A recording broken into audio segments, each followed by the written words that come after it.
Bismillahirrahmanirrahim. Assalamualaikum warahmatullahi wabarakatuh. Makan malam buahnya syarat, sarapan pagi buahnya stroberi, jamnya salam masih belum kompak. Kita ulangi sekali lagi. Assalamualaikum warahmatullahi wabarakatuh.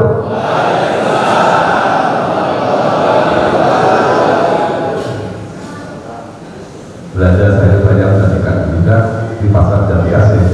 Jamnya salam sudah kompak, kami ucapkan terima kasih.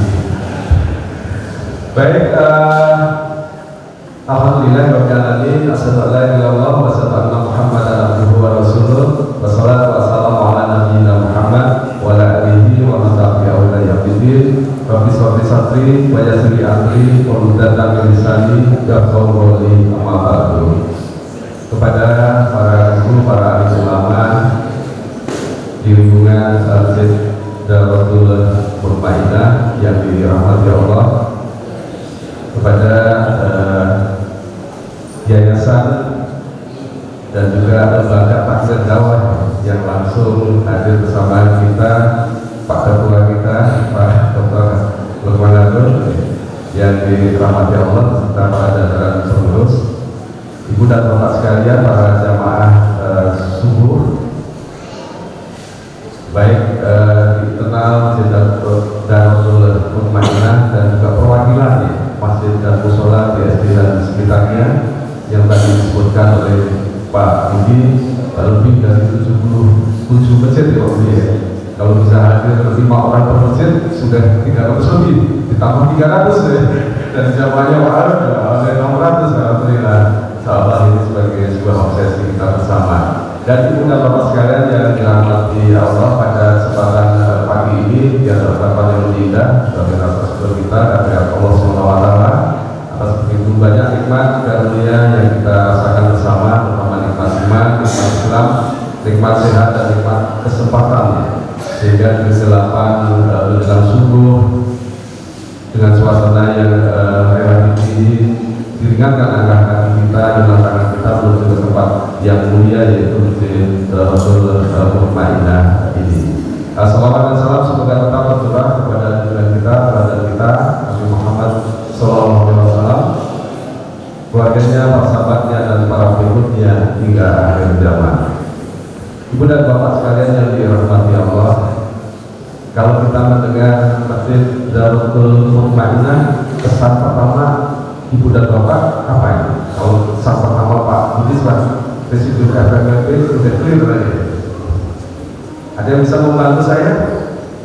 Kalau kita mendengar Masjid Darul Mutmainah Komplek Perumahan Batam, kesan pertama apa? Oh, betul sekali ya. Dengan apa? Esok office-nya ya. Oke, baik ya. Intinya di sini ada banyak para ahli ya. Ya kalau kami boleh mendefinisikan para ahli ibadah dan ahli manfaat ya. Bagi saya secara pribadi saya punya kesan tersendiri ya. Karena apa? Ternyata di Masjid Darul Mutmainah ini budayanya pemain bulu tangkis berprestasi gitu. Karena saya terjun langsung gitu ya pada saat Muslim kemarin. Ada yang ada? Wah, alhamdulillah. Oke, baik, luar biasa. Artinya tadi tidak cukup hanya ahli ibadah, tapi juga ahli manfaat. Jadi mengolahragakan jamaah dan menjamaahkan olahraga. Alhamdulillah. Ya, itu kesan kita pertama, dan yang lain sudah disampaikan oleh Pak Budi. Baik, ibu dan bapak sekalian yang dirahmati Allah, pada kesempatan pagi yang relatif singkat waktunya ini, tentu saja bagi kita yang sehat dan tetap sehat, dan yang terlebih sehat kembali dan khusus ya pada guru kita Andi Khaidir ya, yang saat ini masih dalam proses kesembuhan ya. Kita doakan semoga Allah akan memberikan kesembuhan. Amin ya. Baik, teman-teman sekalian yang dirahmati Allah, pada kesempatan ini izinkan kami berbagi dalam sharing session ini dengan judul Muraqabah, Bangun Kejujuran dan Inovasi. Jadi sangat menarik karena ada 3 kata kunci ya, Muraqabah, kejujuran dan inovasi. Dan itu secara tekstual di dalam ajaran kita, ajaran Islam itu sudah sangat lengkap sekali ya, memberikan penjelasan hal ini. Tapi secara kontekstual, nah ini yang perlu nanti menjadi pandangan kita bersama ya. Baik, selanjutnya tak kenal maka Pak saya, sekira saya ada Pak Lukman.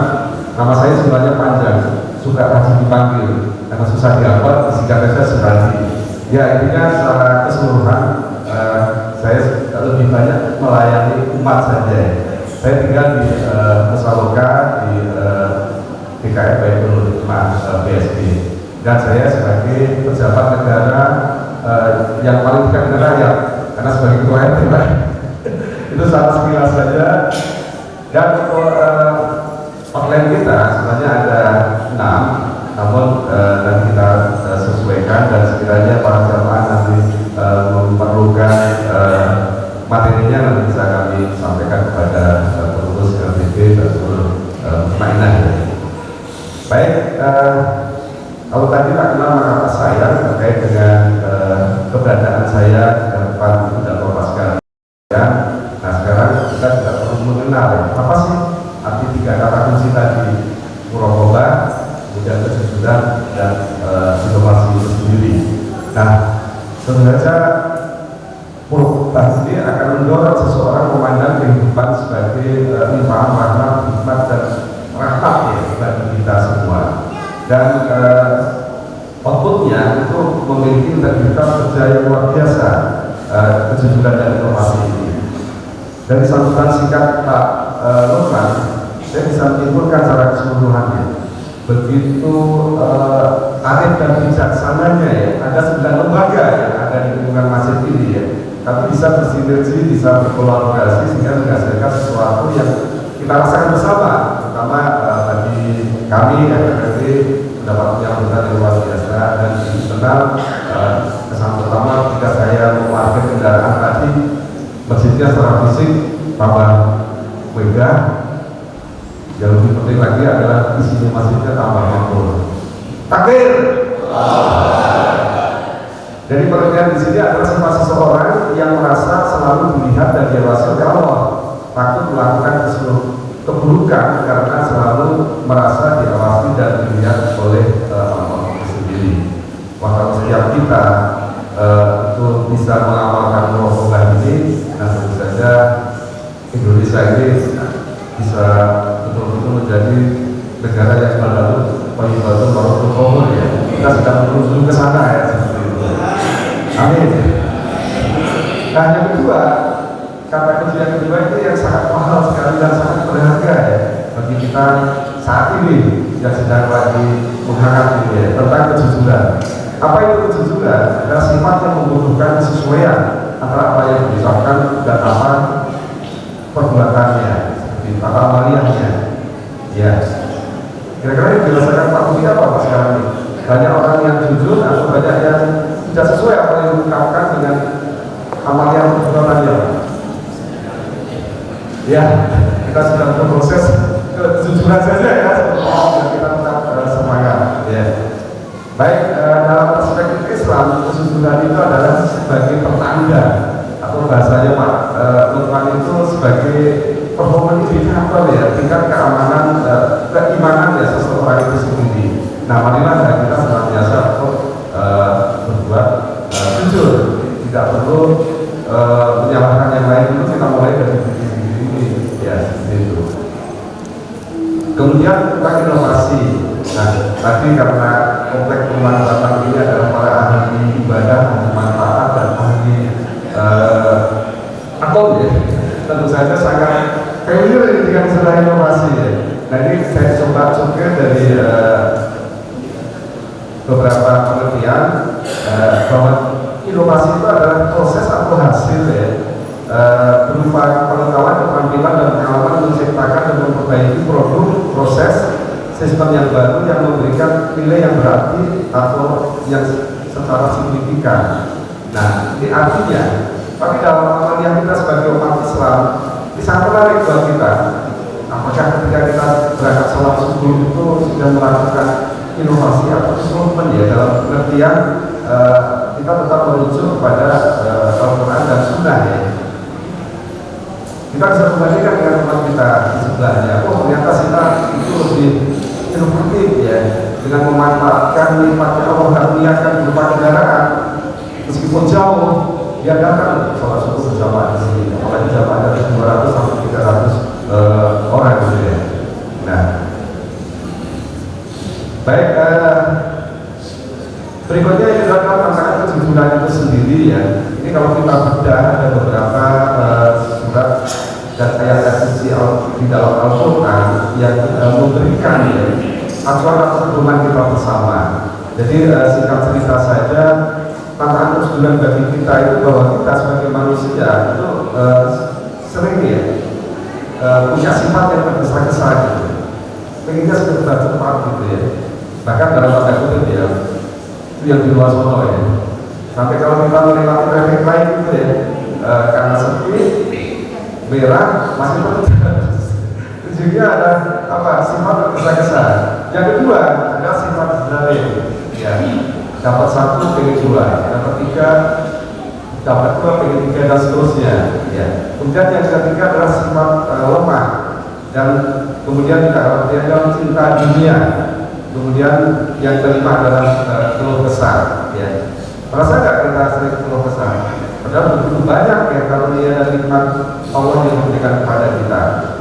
Kalau kita sudah merasa tingkat kesyukuran dan kesabaran kita tinggi, biasanya kita bisa mengurangi atau mengendalikan ya keluh kesah yang selama ini kita rasakan bersama. Nah, hikmah dan kejujuran itu sendiri adalah keberkahan dan integritas. Apa itu keberkahan? Itu bisa kita contohkan ya ketika kita bertransaksi antara penjual dan pembeli ya. Kalau itu dilakukan secara jujur, maka akan memberikan keberkahan dalam jangka panjang ya. Kalau bahasa Pak Rohan itu relationship, strategi, partnership, long term lah seperti itu ya. Dan kita dapat kepercayaan tidak hanya mencari untuk yang sesaat saja gitu ya. Kemudian saat integritas ini kita bisa memberikan kepercayaan diri kita sebagai umat Islam. Yang kita tahu secara jumlah saat ini kita masih mayoritas secara kuantitas ya, tapi secara kualitas nah itu menjadi tantangan buat kita seperti apa ya. Yang ketiga adalah epistemologi kejujuran atau teori dalam pengetahuan itu sendiri.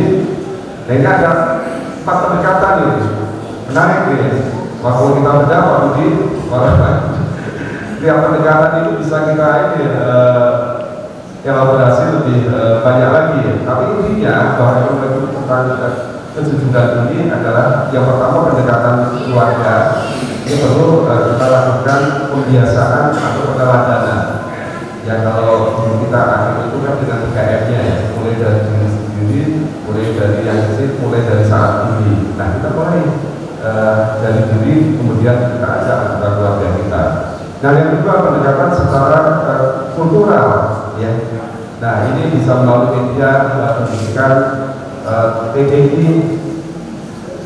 Terus tadi disebut oleh Pak Sokan banyak juga ya masjid-masjid ilmu yang ada di sini ya Pak ya, seperti itu. Kemudian pendekatan secara struktural organisasinya tadi ada 13 lembaga dan seterusnya ya, itu bisa sebagai sebuah media atau wahana untuk bisa membangun sebuah kejujuran itu sendiri bagi kita. Dan yang keempat adalah pendekatan spiritual melalui akhlak yang ilahiyah dan diri seorang hamba yang Allah ciptakan ya, kepada kita semua maupun makhluk yang lainnya. Nah rasanya sebuah sharing session itu akan lebih menarik ya kalau ada studi kasus gitu ya. Nah dalam konteks Purwoba kemudian kejujuran dan inovasi ini studi kasusnya seperti apa ya? Ya secara kontekstual izinkan saya ingin mengingatkan kembali kepada kita bagaimana kita memilih pemimpin di negeri ini, ya menjadi renungan buat kita semua. Nah yang kedua, tidak lama lagi kita juga akan memilih calon legislatif negeri ini. Nah bagaimana? Nah, mudah-mudahan dengan 3 kata kunci itu paling tidak kita bisa menginspirasi ya, berbagi dan saling mengingatkan di antara kita. Karena seperti kasus inilah yang akan menentukan ya warna bagaimana negara kita ini ke depan seperti itu. Baik, kita sedikit calling down bagaimana hubungan atau relasi perubahan dan inovasi itu sendiri. Ya. Nah, kita bisa memulai dari sifat-sifat awal yang di dalam Asmaul Husna. Ya, minimal di sini ada 4. Yang pertama adalah kholik. Allah itu menciptakan dari yang tidak ada menjadi ada. Ya, kita juga bisa melakukan sesuatu yang tadinya tidak ada menjadi ada. Yang tadinya misalnya kita belum sholat nggak mulai gitu ya. Kemudian setelah kita menjalankan suatu proses atau kegiatan sholat nggak mulai, sederhananya seperti itu.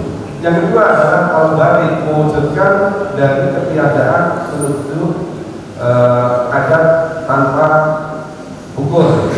Kemudian al-musawwir, memberi rupa sehingga berbeda dengan lainnya atau punya yang unik ya dibandingkan dengan yang lain. Nah, ini dalam dunia marketing itu sangat familiar ya. Bagaimana kita menjual sebuah produk itu harus berbeda dengan yang lain supaya laku. Nah, yang saya cermati mesin Darul Mutmainah juga sudah memberikan sesuatu yang berbeda. Nah, kemudian dengan jumlah jamaah subuhnya yang alhamdulillah ya makmur ya masjidnya seperti itu, dan semoga diikuti dengan pengurus yayasan dan jamaah yang makmur juga ya. Amin.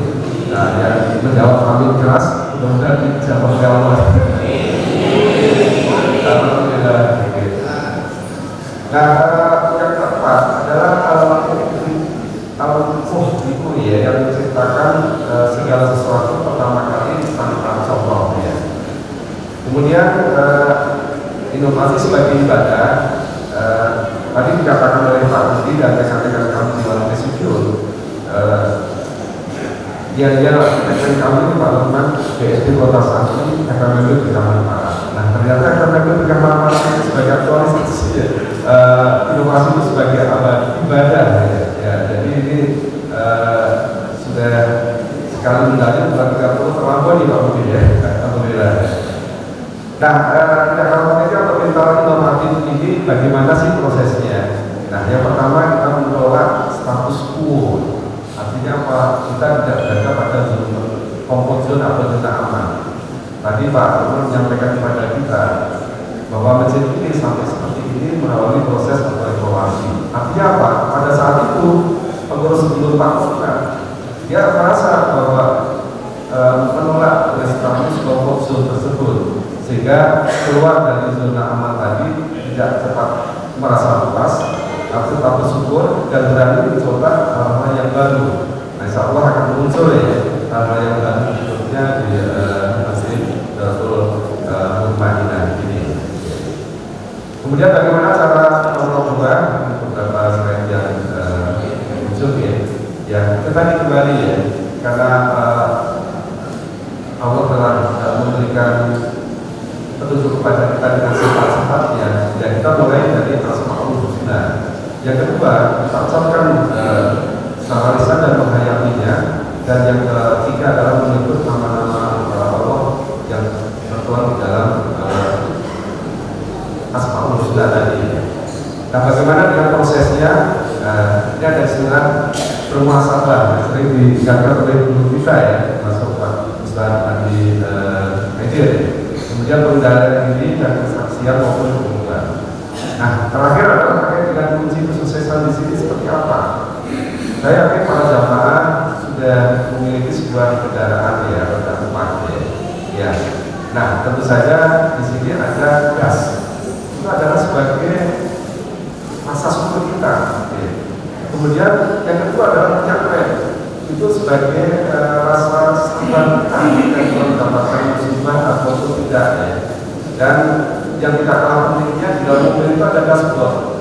Itu adalah untuk bisa mengukur kecepatan mobil kita, peningkatan berapa kilometer per jam dan seterusnya. Itu adalah juga sendiri sebagai dashboard dalam kehidupan kita. Nah, yang keempat adalah steer atau penguji kita. Itu adalah sebagai sumber ilmu kita. Bagaimana kita akan mengatur perjalanan mobil tersebut? Nah, tentu saja kita perlu dengan ilmu.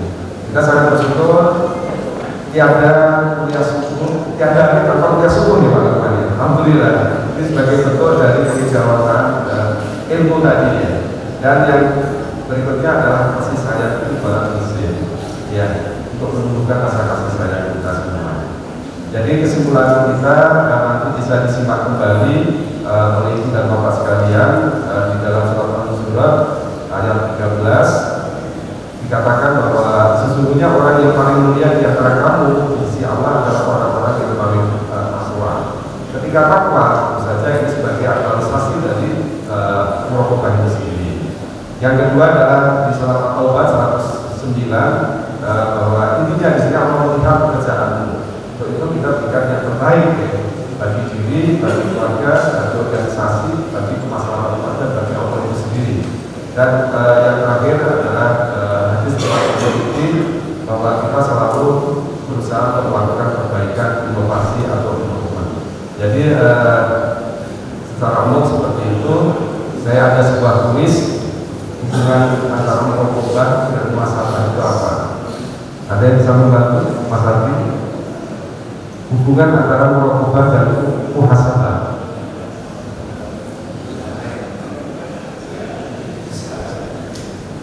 Ya,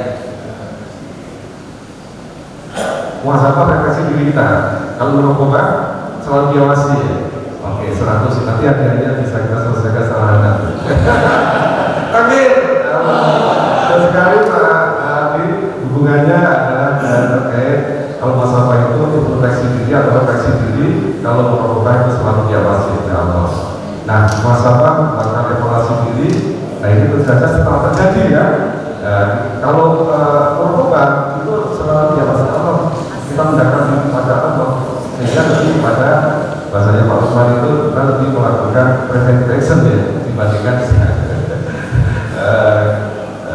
corrective action ya seperti itu. Ya, kita boleh melakukan muhasabah ini sebagai sebuah proses.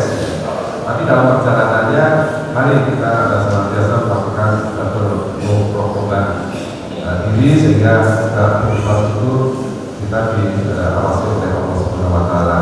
Dan mohon izin Pak Depan, Pak Ulama, pengurus yayasan Ibu ini kami menyampaikan sebuah pesan moral. Terus ke pasal 2, saya tidak akan lagi. Asyara, marilah kita berkorban karena kesudahan dan inovasi. Bila benar itu merupakan katanya dari Allah, bila ada salah yang benar, katanya dari saya, ada pesta, ada hadiah, dan dibuka isinya sendiri, apabila ada perkataan saya yang salah, mohon maaf, lain dan lain. Jalan-jalan ke perumahan Batang, jangan lupa ke masjid dalam bermainan. Mari kita jaga kebersamaan dan berbuat umat Islamiyah. Amin. Wassalamualaikum warahmatullahi wabarakatuh.